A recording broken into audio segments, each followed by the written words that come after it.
Hello मेरे प्यारे बच्चों। तो क्या हाल चाल, आई होप कि आप लोग मस्त होंगे, तंदुरुस्त होंगे और आप लोगों की पढ़ाई भी बढ़िया चल रही होगी। तो चलिए आज की वीडियो हम लोग देखते हैं रसायन विज्ञान का है, ठीक ना। केमिस्ट्री आपकी जो अनसॉल्व पेपर सोल्यूशन चल रहा था, सेट नंबर 3 हो चुका है। सेट 3 तक पूरा सोल्यूशन हो चुका है। अब ये सेट 4 बचा है, तो सेट 4 को हम लोग करेंगे, 5 करेंगे, फिर उसके बाद 6-7 करेंगे, ठीक है। तो ये देखिए कोड नंबर है इसका 347 KD 2025 का है। अगर आप लोग पहले के सेट नहीं देखें तो प्लेलिस्ट में जाकर सारा सेट देख सकते हैं। वन शॉट वीडियो भी पड़ चुकी है, ठीक है। अगर आप लोग को पीडीएफ चाहिए तो 7460012763 इस नंबर पर आप लोग कांटेक्ट कर सकते हैं, व्हाट्सअप कर सकते हैं, ठीक है। जब इस नंबर पर आप लोग कांटेक्ट करेंगे, जब व्हाट्सअप करेंगे तो आप लोगों को पीडीएफ प्रोवाइड कराई जाएगी। लेकिन हाँ, 2020 से ले करके 2025 तक के सारे सेट के सोल्यूशन रहेगा उसमें। फिजिक्स केमिस्ट्री रहेगा, बायोलॉजी भी रहेगा 2022 से 25 तक, ठीक। अगर मैथ के स्टूडेंट है तो मैथ भी रहेगा 23, 24, 25, ठीक। कितने रुपये में, पैसा भी जान लीजिए, 200 रुपये में लगेगा, ठीक है। 200 रुपये लगता है। और हम आप लोग देरी मत करिए, देरी करेंगे तो आपको मतलब पढ़ने में दिक्कत हो सकती है, क्योंकि वीडियो जो होती है वीडियो लंबी लंबी होती है। तो वीडियो से कितना नोट्स बनाएंगे, ठीक ना। और 2020 से लेकर 2025 तक पढ़ भी नहीं सकते वीडियो से, ठीक। और अगर आप लोग पीडीएफ ले लेंगे तो पीडीएफ के आपके लिए बहुत ही ज़्यादा मोस्ट इम्पोर्टेंट है। और जैसे मतलब एकदम समझ लीजिए कि उसमें ऐसा लिखा गया है कि आप लोग एक बार पढ़ेंगे ना तो पूरा समझ में आएगा। एकदम इसी प्रकार से हैंड राइटिंग नोट में मिलेगा, हैंड राइटिंग इसी प्रकार से। देखिए यहाँ पर प्रश्न नंबर 1 का है 0.2 ml नहीं है, 0.2 मोलर विलियन के 500 मिली बनाने के लिए Na2CO3 की आवश्यक मात्रा है। तो इसमें कितनी आवश्यक मात्रा होगी? 10.6 ग्राम। ये कैसे हो गया? अब देखिए हम बताते हैं आपको। आइए देखिए, पहले हम लोग इसको समझते हैं, ठीक है। तो इसको ये सवाल जो दिया है इसमें क्या क्या दिया है, पहले हम लोग ये देखेंगे क्या क्या दिया है। तो क्या दिया है यहाँ पर देखिए, यहाँ पर दिया है 0.2 मोल विलियन के 500 मिली बनाने के लिए Na2CO3 की आवश्यक मात्रा, ये यानी कि विलय का द्रव्यमान पूछा है, ठीक है। तो यहाँ पर आपका दिया क्या है, पहले ये देखिए। इसमें दिया है 0.2, ये मोलरता दिया है, ठीक है। मोलरता कितना दिया है? M = दिया है 0.2 m दिया है, ठीक है, यानी कितना दिया है। और देखिए जो V का मान दिया है आपका 500 ml दिया है, ठीक है। 500 ml क्या दिया है? V का मान दिया है। तो इसको ml में दिया है, तो ml में है तो इसको जब लीटर में चेंज करेंगे तो 0.5 आ जाएगा लीटर में, ठीक है। अब विले क्या है आपका? विले आपका तो पता है, यहाँ पर विले दिया है Na2CO3, ठीक है। ये आपका विले है, ठीक है। ये विलय हो गया। अब देखिए हम लोग क्या करेंगे, पहले मोलरता का फार्मूला क्या होता है? मोलरता बराबर होता है, मोलरता बराबर विलय के मोल, विलय के मोल होते हैं, विलय के मोल, विलय का मोल, विलय का मोल बटे में क्या होता है? विलयन का आयतन, विलयन का आयतन। यहाँ पर आयतन किस में होता है? लीटर में होता है, ठीक है। ये हो गया। अब देखिए विलय का मोल हम लोग कैसे निकालते हैं? विलय का मोल निकाल, विलय का मोल बराबर m गुणे क्या कर देंगे? मोल गुणे में आणविक द्रव्यमान, ठीक ना। ये मोल गुणे में ये आयतन, ठीक है। मोल गुणे में आयतन करेंगे तो जब हम लोग विलय का मोल निकालेंगे तो मोल, ये मोलरता कितना है? मोलरता कितना है आपका? मोलरता आया इसमें 0.2, तो यहाँ पर 0.2 रखेंगे। और आयतन कितना है? 0.5, तो 0.5, ठीक है। ये 10 नहीं है। अब इसका आ जाएगा 5 दूना के 10, 10 है, 10 आया तो एक अंक इधर, एक अंक इधर, 2 अंक पर दशमलव जाएगा, यहाँ पर लग जाएगा, ठीक। तो ये 0.1 आ जाएगा, 0.1 आएगा, ठीक है। इतना आया। अभी देखिए इतना आया। अब हम लोग आगे चलेंगे। आगे क्यों चलेंगे? क्योंकि आणविक द्रव्यमान, जब इसका देखिए आणविक द्रव्यमान हम लोग निकालेंगे तो ये देखिए कितना होगा। सोडियम का, एक सोडियम का होता है 23, और 23 दूना के क्या हो जाएगा? 46, इसका हो जाएगा। और प्लस में कार्बन है, कार्बन कितना? 12 होगा। ऑक्सीजन है, ऑक्सीजन कितना है? 3 है। एक ऑक्सीजन का आपका आणविक द्रव्यमान होता है 16, 16×3 = 48 हो जाएगा, ठीक है। अब सबको हम लोग क्या करेंगे? जोड़ेंगे। तो जब जोड़ेंगे तो इसका जो आणविक द्रव्यमान आएगा 106 आएगा। कितना आएगा? 106 ग्राम पर मोल, ये आएगा। इसका आणविक द्रव्यमान आ गया। अब हम लोग को निकालना क्या है? विलय का द्रव्यमान निकालना है। क्या निकालना है? विलय का द्रव्यमान। तो विलय का द्रव्यमान का फार्मूला आपका होता है विलय विलेय का द्रव्यमान, इसका फार्मूला क्या होता है? इसका फार्मूला आपका देखिए मोल गुणे में आणविक द्रव्यमान होता है। क्या होता है? मोल गुणे में आणविक द्रव्यमान। ठीक है, तो यहाँ पर मोल कितना आया है? इतना आया है। आणविक द्रव्यमान कितना है? 106 है। तो देखिए 0.1 गुणे में और 106, जब ये गुणा करेगा तो क्या हो जाएगा? एक अंक पर दशमलव लग जाएगा यहाँ पर, तो 10.6 आ जाएगा। कितना आ जाएगा? 10.6 ग्राम। ठीक है, तो ये आपका क्या हो जाएगा? आंसर हो जाएगा इसका 10.6। पता चला ना कैसे आया है? आपको ये पूरा बढ़िया समझ में आ गया होगा, देख लीजिएगा। अब देखिए हम लोग आगे चलते हैं। आगे चले, नेक्स्ट क्वेश्चन है आपका, निम्नलिखित में रंगहीन आयन है। तो रंगहीन आयन आपका Cu+1 चार्ज वाला है। ये Ni2+, ये 2+ है, और ये Fe3+ है। इस पर क्या है? Cu2+ है, और ये आपका Cu+1 है। तो ये आपका क्या हो जाएगा? रंगहीन आयन है। ठीक ना, रंगहीन, जिसमें रंग न हो। ठीक है, और यहाँ पर संकर आयन में x का मान, अब देखिए यहाँ पर x का मान पूछा है, तो x का मान हम लोग निकालेंगे। तो x जो है आपका, यहाँ पर x NiCN है ना, ये निकिल है, और ये कार्बन, ये क्या है? साइनाइड है। ठीक है, साइनाइड पर 4- चार्ज है, और मुझे लग रहा है कि यहाँ पर x है। ठीक है, तो यहाँ पर x का मान पूछा है, देखते हैं कितना चार्ज आता है। ये x का मतलब मान निकालना है, तो Ni का मान निकालना है, यानी कि इसका जो वो होता है उपसंयोजन, अरे क्या बोलते हैं, आणविक क्या बोलते हैं, ऑक्सीकरण संख्या। ठीक है, ऑक्सीडेशन नंबर निकालना है। तो यहाँ आपका Ni दिया है, और यहाँ पर Cn कितना है? 4 है, और ऊपर कितना चार्ज है? -2 है। ठीक है, अब लोग इसको मान लेंगे x। ठीक ना, इसको x मान लेंगे, तो x क्या हो जाएगा? x प्लस, अब ये एक Cn का होता है -1। ठीक ना, और इसमें कितने Cn लोग हैं? 4, तो ये -4 में गुणा हो जाएगा। ठीक ना, -1 × 4 हो जाएगा, बराबर इसके ऊपर जो है इधर रहता है बराबर में। ठीक है, अब ये आपका हो जाएगा x, ये माइनस हो जाएगा, -4 हो जाएगा, बराबर में -2। x बराबर हो जाएगा ये -2, ये इधर आएगा तो +4, x बराबर आपका आ जाएगा +2। ठीक है, ये इसकी ऑक्सीडेशन नंबर आ जाएगा। ठीक है, ये ऑक्सीडेशन नंबर इसका +2 आ जाएगा। कितना आ जाएगा? +2। तो ये आपका ऑप्शन नंबर सेकंड वाला क्या हो जाएगा? सही जवाब हो जाएगा। समझ में आ रहा है ना? बढ़िया समझ में आ रहा होगा।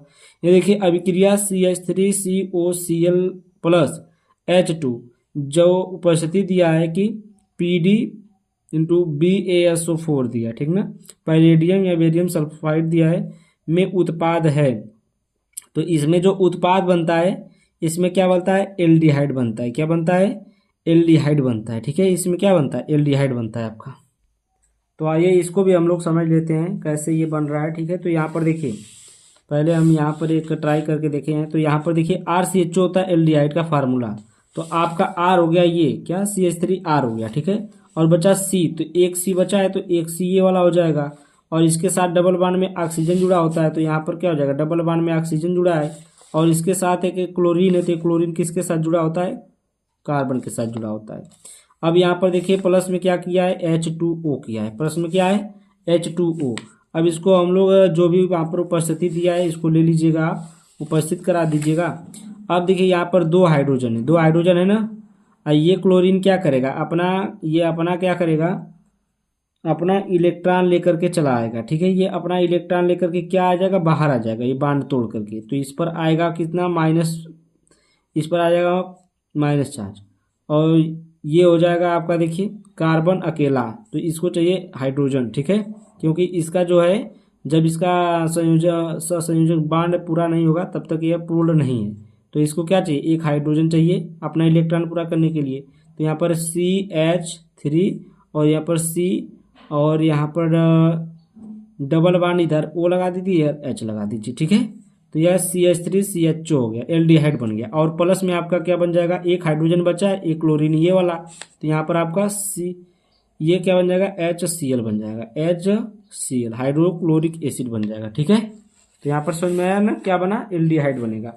उसके बाद देखिए अगला वाला है कह रहा है कि CH3 ये देखिए CH3 का थ्राइस है, नाइट्रोजन है, ठीक ना है। एक प्राथमिक एमीन है, द्वितीयक एमीन है, तृतीयक एमीन है, इनमें से कोई नहीं। तो ये आपका तृतीयक एमीन है। कैसे है देखिए, आपको मैं बताऊं ये कैसे तृतीयक एमीन है।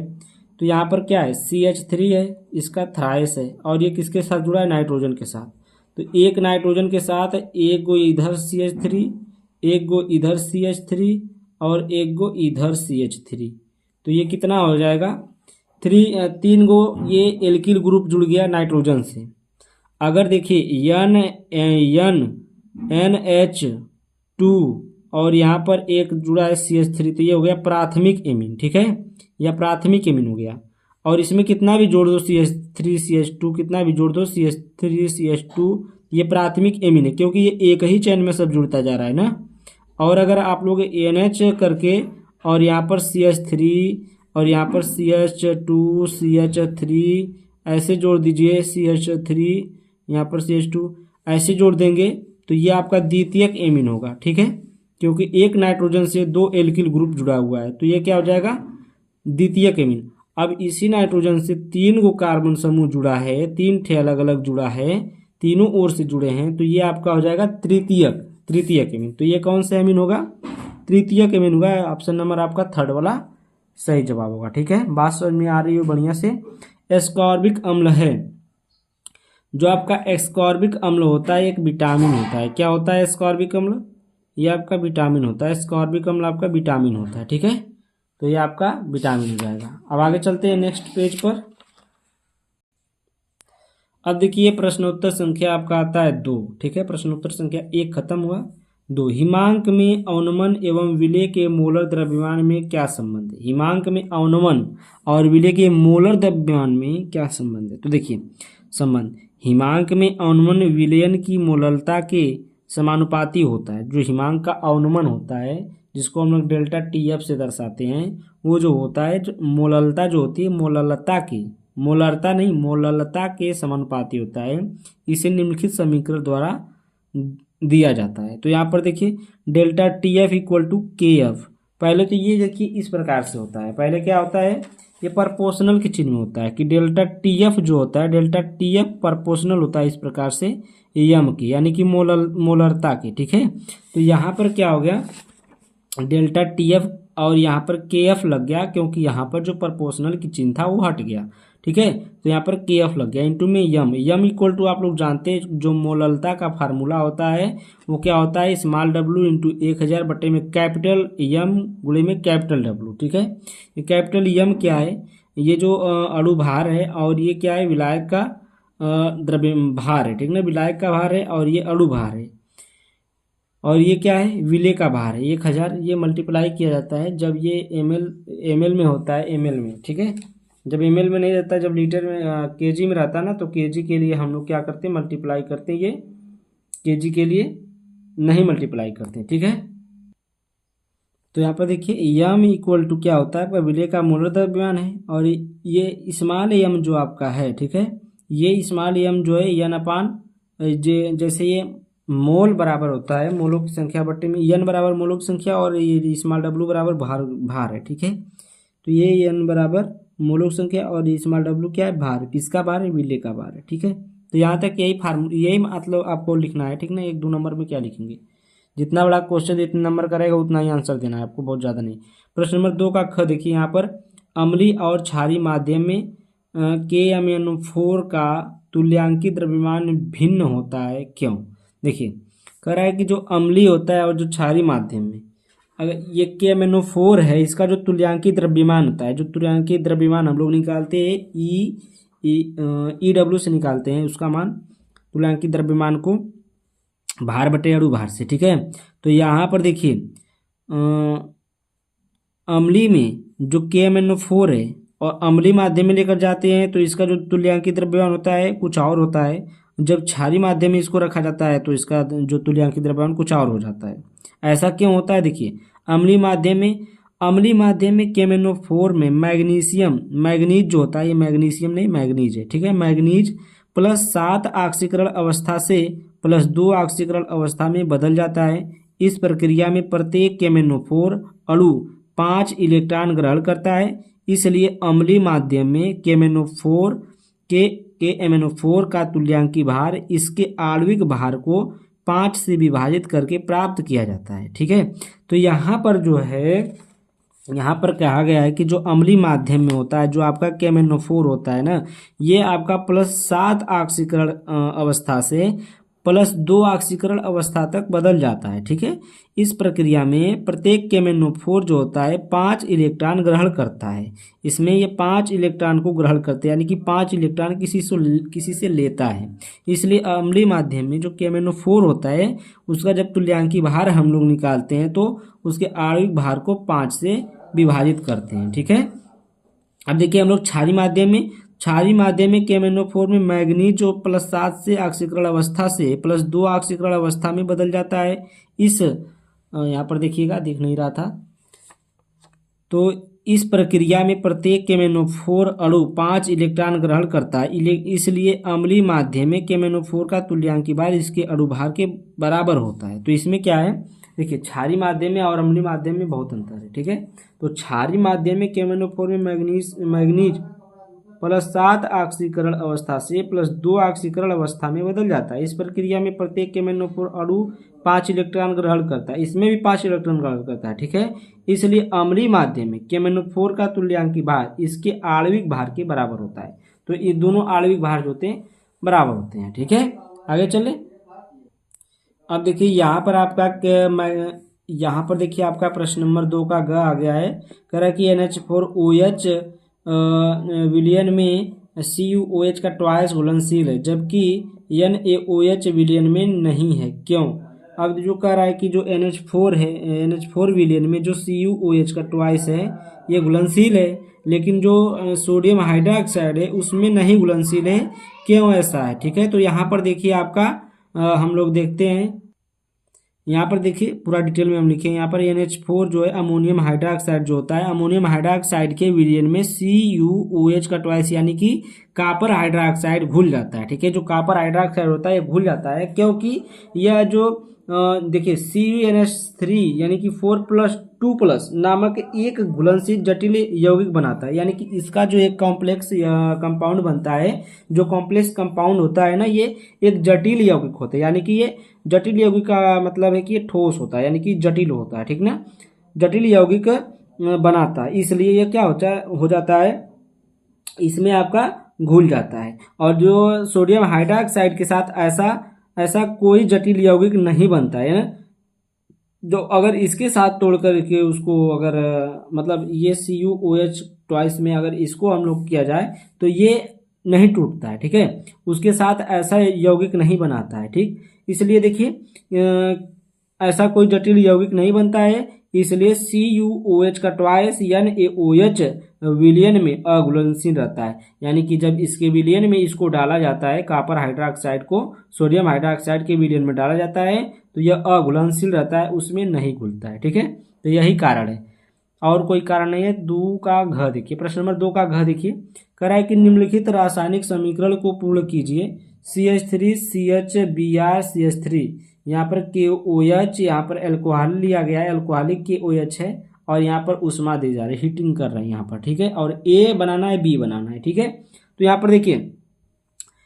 पर देखिए CH3 CH Br और ये CH3 है, और एल्कोहलिक KOH है, यानी कि पोटेशियम हाइड्रोक्साइड लिया गया है। जब इसको हम लोग इस पर हीट करते हैं तो ये आपका बनता है CH2 डबल बॉन्ड CH3 बनता है। ठीक है, यहाँ पर डबल बॉन्ड कहाँ से है पता है? जब ये ब्रोमीन छोड़कर जाएगा इसे, तो यहाँ से एक, यहाँ पर जब ब्रोमीन छोड़कर जाएगा इसको, जब ये छोड़कर जाएगा तो यहाँ से एक हाइड्रोजन निकलेगा। ठीक है, एक हाइड्रोजन भी निकलेगा और ये ब्रोमीन निकलेगा, तो BRH निकलेगा, और यहाँ पर डबल बॉन्ड इसके साथ जुड़ जाएगा। ठीक ना, यहाँ से हाइड्रोजन, यहाँ से ब्रोमीन जाएगा, यहाँ से हाइड्रोजन, यहाँ से ब्रोमीन, तो HBr बन जाएगा, और यहाँ पर डबल बॉन्ड लग जाएगा। ठीक है, और फिर इसकी उपस्थिति मिलेंगे HBr, जो HBr बना है उसकी उपस्थिति पर ऑक्साइड की उपस्थिति में इसको एक बार हीट करेंगे तो ये आपका क्या बनेगा, देखिए CH3 CH2 Br बनेगा। ठीक है, 1 ब्रोमोप्रोपेन बनेगा, इसका नाम होता है 1 ब्रोमोप्रोपेन।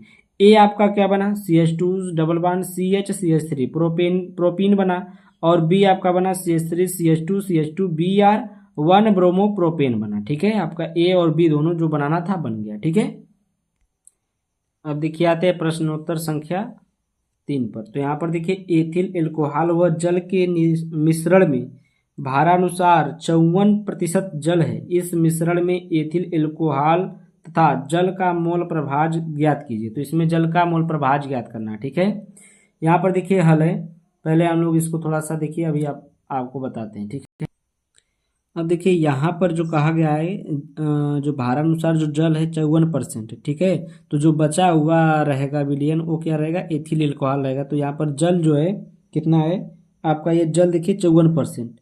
एथिल एल्कोहल कितना बचा, 100 में से 54 घटा दीजिए तो आपका 46% बचा एथिल एल्कोहल। यानी कि जो भी विलयन होता है वो 100% होता है ना।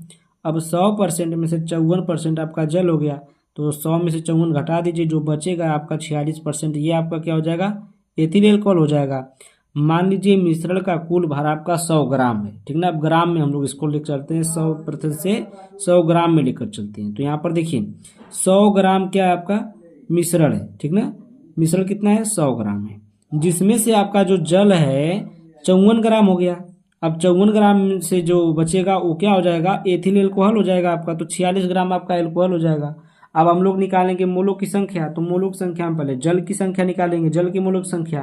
तो जल की मोलों की संख्या निकालेंगे, यानी कि भार बटे में अणु भार। तो भार इसका कितना दिया है, 54 ग्राम है। अणु भार इसका जब होता है कितना होता है, 18 होता है अणु भार जल का, H2O का। ठीक है, तो इसको जब काटेंगे 18 या 54 तो 3 ग्राम आ जाएगा। अब एथिल एल्कोहल का निकालेंगे, तो एथिल एल्कोहल का भार कितना है, 46 ग्राम है। अणु भार इसका जब निकालेंगे एथिल एल्कोहल का, देखिए एथिल एल्कोहल C2H5OH होता है इसका फार्मूला। ठीक है, तो इसका जो फार्मूला से हम लोग अणु भार निकालेंगे तो ये भी 46 आएगा। 46 से कम 46, यानी कि ये कितना आ जाएगा, 1 आ जाएगा। ठीक है, अब हम लोग चलते हैं आगे। यहाँ पर देखिए, अब देखिए जल का मोल प्रभाज निकालेंगे। पहले हम लोग किसका निकालेंगे, जल का मोल प्रभाज निकालेंगे। तो यहाँ पर जल का मोल बटे में जल प्लस एथिल एल्कोहल का मोल प्रभाज। ठीक ना, मोलों संख्या। तो दोनों की जल का मोलों संख्या कितना आया है, 3 आया है। और दोनों को मोलों संख्या जोड़ेंगे 3 + 1, यानी कि 1 किसका है, एथिल एल्कोहल का है। तो 3/4 हो जाएगा। 3/4 जब इसको भाग करेंगे तो 0.75 आएगा। तो ये किसका आ जाएगा मोल प्रभाज, ये जल का मोल प्रभाज आ गया। ठीक है, एथिल एल्कोहल का उसी प्रकार से निकालेंगे हम लोग। एथिल एल्कोहल का मोल प्रभाज, यानी कि यहाँ पर एथिल एल्कोहल का मोलों संख्या बटे में जल और जो एथिल एल्कोहल है दोनों के मोलों संख्या। ठीक ना, प्लस करके। तो ये भी क्या हो जाए, 1/4 होगा। तो 4 से जब भाग 0.25 आएगा। ठीक है, जब ये दोनों का मोल प्रभाज जोड़ा जाता है ना तो लगभग में 1 आना चाहिए। तो यहाँ पर देखिए 0.75 प्लस में 0.25 जोड़ेंगे तो कितना आ जाएगा, लगभग में 1 आ ही जाएगा। ठीक है, 1 हो जाएगा। अब देखिए प्रश्नोत्तर संख्या 3 के ख पर आते हैं। निम्नलिखित अभिक्रियाओं के रासायनिक समीकरण लिखिए। ठीक है, कौन कौन सी यहाँ पर देखिए दिया है कि तनु HNO3 की फिनाल से अभिक्रिया।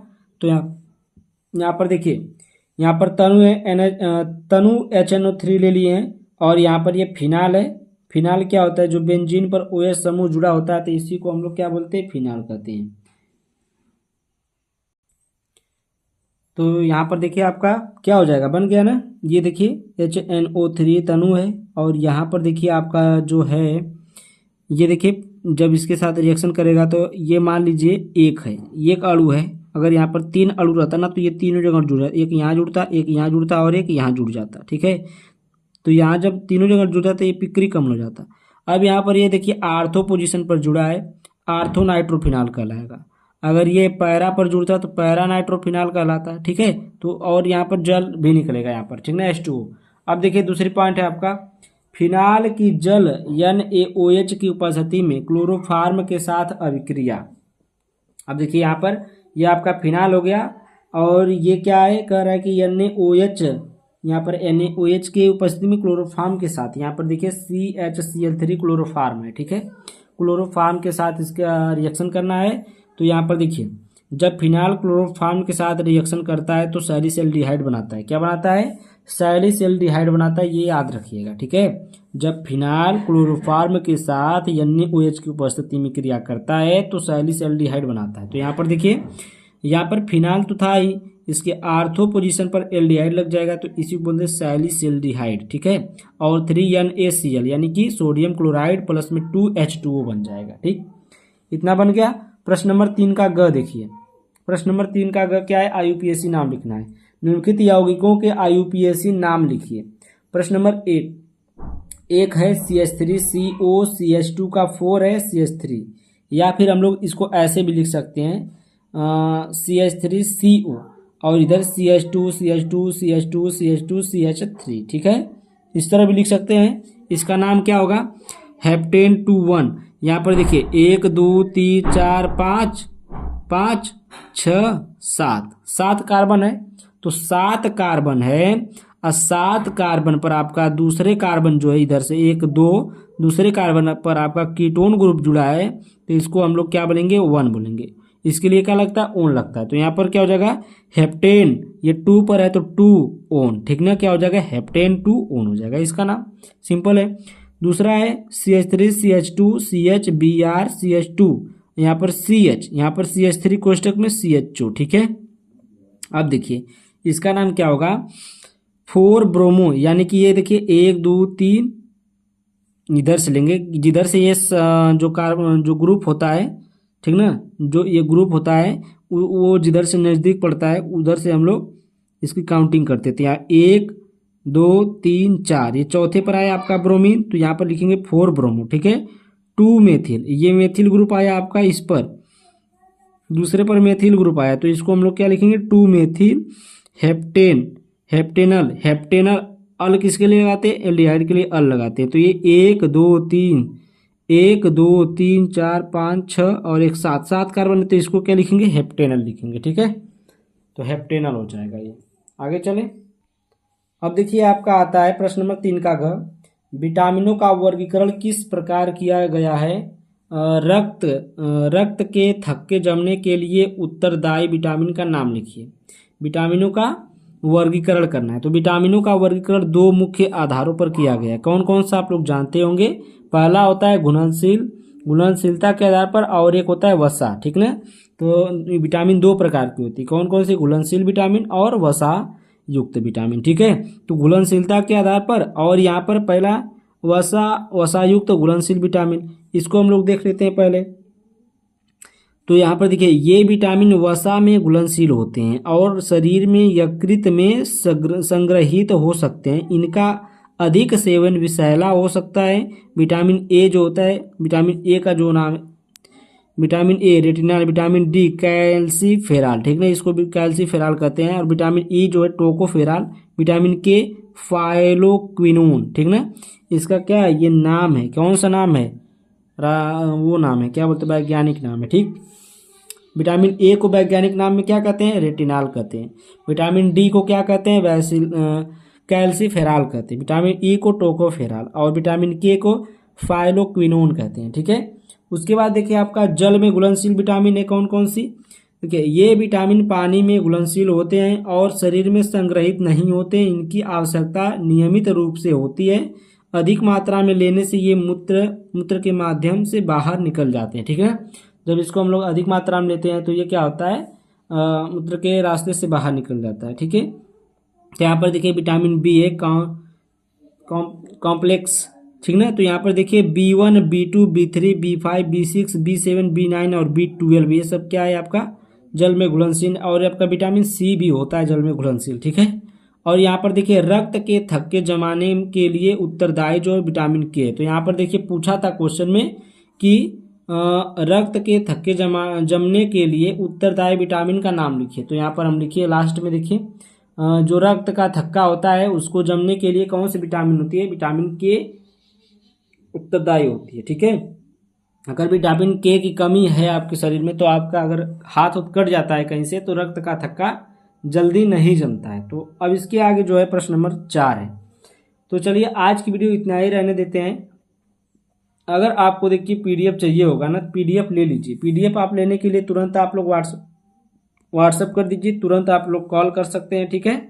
तो नंबर आपको दिए थे 7460012763, ठीक है। इस नंबर पर आप लोग कॉन्टेक्ट करिए और पीडीएफ ले लीजिए। 2020 से 25 तक केमिस्ट्री और फिजिक्स दोनों मिलेंगे, बायो भी मिलेगा। मैथ भी मिलेगा, इंग्लिश भी दे देंगे 200 रुपये में। ठीक है, thank you, bye bye for watching my video.